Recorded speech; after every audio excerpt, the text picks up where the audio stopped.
بسم الله الرحمن الرحيم. النهارده هنعمل مع بعض كنافة المحلات اللي هي لون واحد، من بره مقرمشة قوي ومن جوه طرية وشكلها كده يعني اسطمبة واحدة.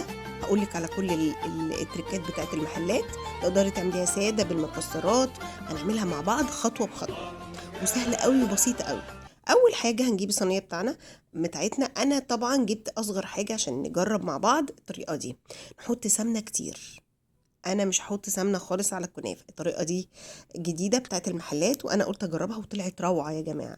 خلاص كده الكنافه مكسره، برش الكنافه حبه حبه كده. كنافه ما عليهاش سمنه خالص، السمنه كتير من تحت، كميه حلوه يعني. خلاص كده. وكمان اروح حاطه معلقه سكر بودره. خلاص كده السكر ده كله هيدوب، هقلبه كده من على الوش، هو هيدوب وهينزل فيها، بس بيخلي الكنافه تتماسك وبيبقى روعه. خلاص كده قلبتها، ما تكاش عليها قوي عشان ما تبقاش ناشفة، تبقى يعني من بره مقرمشة ومن جوه طرية.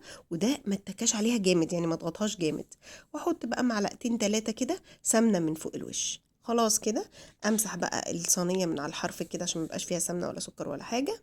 خلاص كده وسويتها، ادخلها الفرن. وبعد ما ادخلها الفرن قعدت مثلا في الفرن 10 دقايق او ربع ساعة. ده بقى حطيت عليها العسل اللي عملناه مع بعض او الشربات او السيرب اللي قلنا هيكفينا رمضان كله. لا اول ما تشربه اروح قلبها.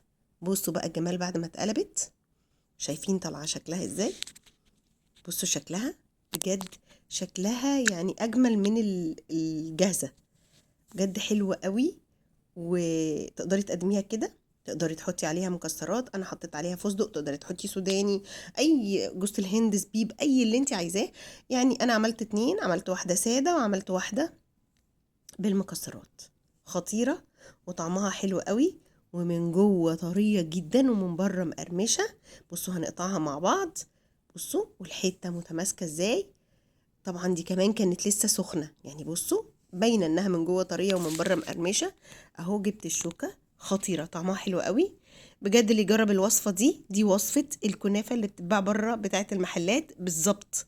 وبصوا شكلها جميل ازاي. بجد اللي يجرب وصفتي بألف هنا وشفا ليه.